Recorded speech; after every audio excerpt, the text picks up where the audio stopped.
días chicos, bienvenidos a su primera clase virtual en el área de filosofía. Recuerde que quien les habla es su profesora Erika Rojas. Antes de que pasara todo esto de la pandemia, habíamos quedado en unos términos o bueno, unos conocimientos donde habíamos quedado en las especies del conocimiento, criterio de la verdad, ¿verdad? Nos faltó un pedacito de eso, el cual era la teoría del conocimiento. La teoría del conocimiento hay varios filósofos que lo han manejado. Quien más se habla en el siglo XXI, perdón, en el siglo XX, siglo XXI es de Kant. De él no voy a hablar mucho, mejor dicho, no voy a tocar el tema de Kant en la teoría del conocimiento. Voy a hablar mejor es de qué es la teoría del conocimiento.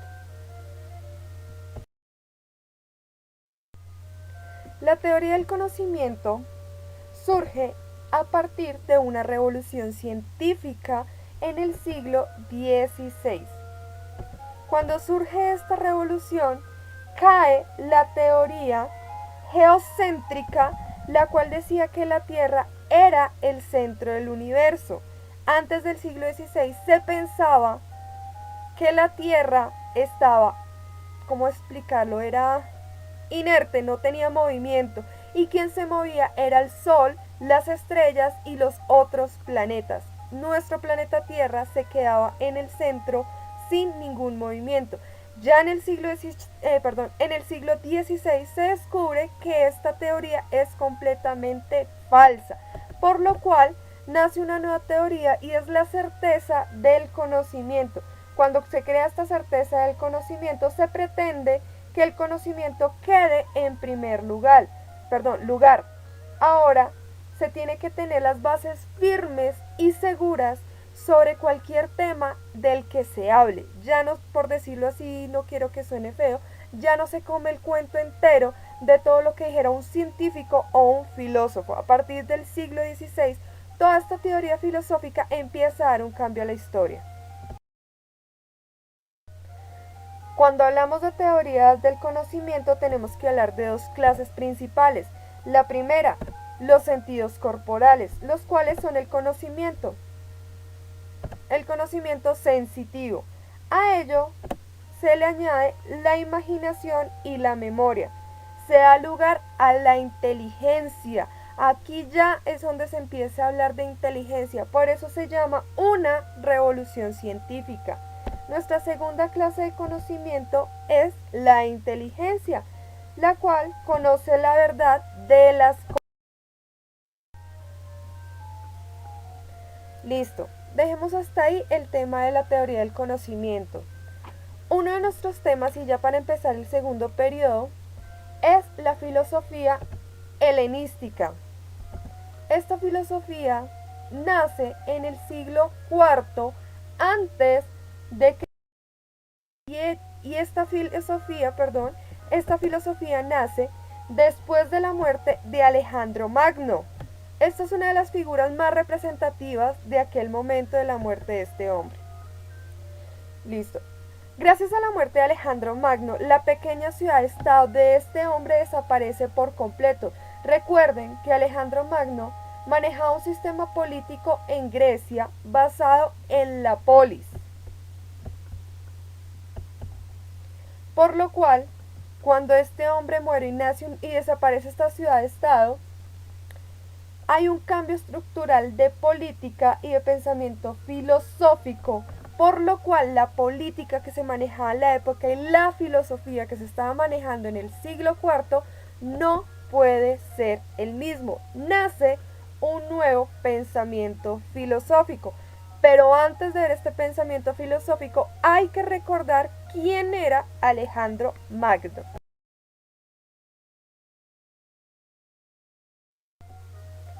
Listo. Alejandro Magno, quien se los dejo ver en la imagen, esto es lo rico de nuestras clases virtuales, que ya yo no tengo que dibujar ni los hago imaginar, ya pueden ver centradamente imágenes. Listo. Alejandro Magno se conoce como el conquistador más grande de todos los tiempos. En este momento no les voy a hablar de historia, porque la historia de Alejandro Magno es una historia deliciosa de contar, es una historia amplia, es una historia magnífica, pero es que estamos en filosofía, no en historia, por lo cual, si sus mercecitos bellos se interesan por la vida de este hombre, por su cuenta tiene que averiguar quién era. Entonces, fue el mayor conquistador de todos los tiempos. Era hijo de Zeus, por lo cual se consideraba como un semidios. Su educación estuvo a cargo de Aristóteles, y ustedes ya conocieron los ideales de Aristóteles, los pensamientos filosóficos, por lo cual, durante su periodo, él ejerció los pensamientos filosóficos de Aristóteles. Conquistó desde Grecia hasta Afganistán. Ya se pueden imaginar tan grande que era su gobierno. Por eso fue el mayor conquistador de todos los tiempos. Era el señor de Grecia y el faraón de Egipto. Con el tiempo se convirtió en uno de los mayores tiranos de la historia. Muchos por ahí dicen que el poder se le subió a la cabeza, y eso fue uno de los detonantes para que lo mataran a sus 32 años. Gracias a su muerte, como les había comentado, nace una nueva filosofía.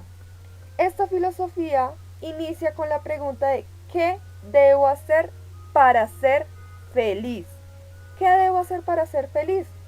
Por lo cual, esta filosofía dice que para ser feliz debemos tener una vida buena, completamente de felicidad.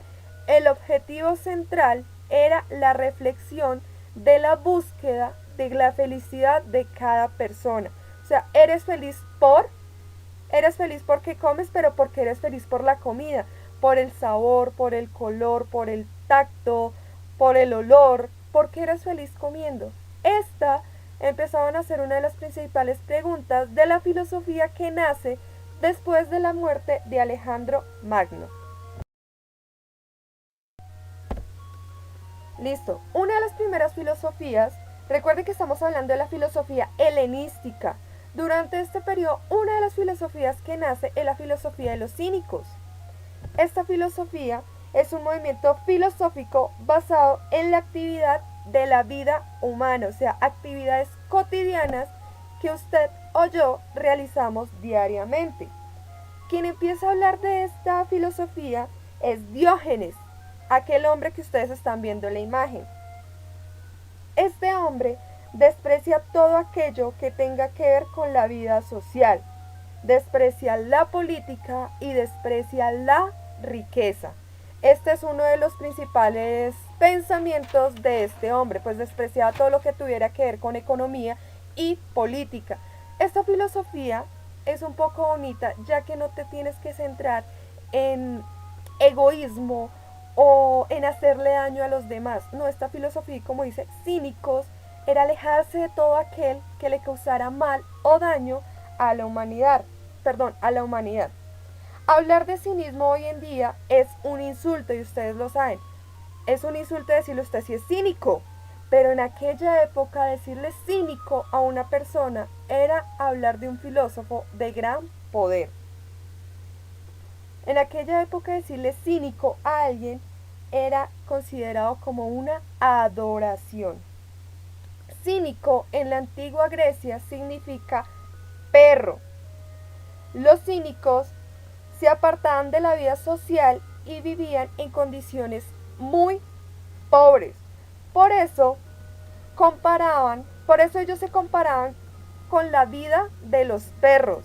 Y hoy en día tenemos un dicho que dice, me fue como los perros misa, o medio como los perros, porque los perros siempre han sido considerados como los animales que no han tenido una vida feliz, pero que a pesar de que no tienen una vida feliz, ellos, los perros callejeros, siempre andan felices. Ustedes mismos pueden comprobarlo.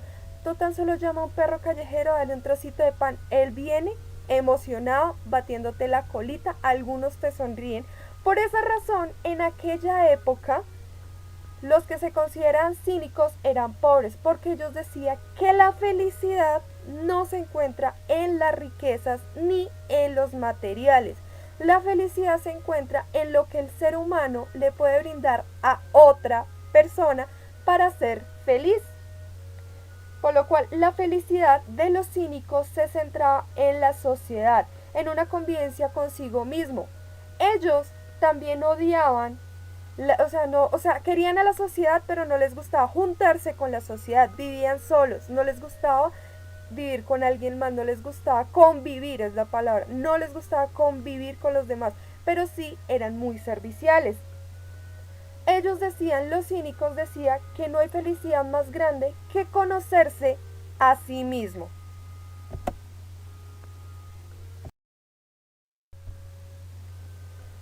La siguiente filosofía que vamos a ver dentro de la filosofía que estamos viendo, la filosofía helenística, es la filosofía de los epicuristas, discúlpenme. Esta filosofía está basada en Epicurio. ¿Quién era Epicurio? Ya se los muestro. Les presento a Epicurio. Esta filosofía buscaba la felicidad. A ello se le empieza a llamar atonismo. El atonismo se basa en que solo existe la materia y que nosotros solo somos un cuerpo. Por ahí un filósofo también habló de ello. Eche cabeza, eche cacumben, compañeros. Por ahí un filósofo habló de ello. Entonces, Epicúneo decía que nuestra alma forma parte de nuestro cuerpo. Somos dos seres diferentes, pero que comparten, ya sea el cuerpo comparte el alma y el alma comparte el cuerpo. El placer que tiene el cuerpo es el objetivo para ser feliz. ¿Ven? Cuando hablamos de esta filosofía, ellos se alejan un poco de lo que es riqueza, de lo que es material, y ellos ya empiezan a hablar de una riqueza que el ser humano tiene y no tiene valor económico, con lo cual ellos decían que el cuerpo es el objetivo ideal para ser feliz. Pero no se habla de placeres absolutos, se habla de un placer que se aleja del dolor. Este era el pensamiento de los epicuristas. Si un placer provoca daño a la felicidad que se obtiene, ¿de qué sirve? ¿A qué se referían los epicuatorianos con esto? Si un placer te provoca daño, no daño a ti, sino a los demás, eso no es un placer. Un ejemplo que nos dan ellos es, por ejemplo, cortar el dedo, robar, hacer alguna maldad, pero que para ti te hace feliz, te hace bien, pero para el resto lo ve mal o le hace daño. Para los epicuristas decían que eso no era felicidad. La felicidad era hacerle el bien a los demás, bien al alma. Esto era el pensamiento de los epicuristas.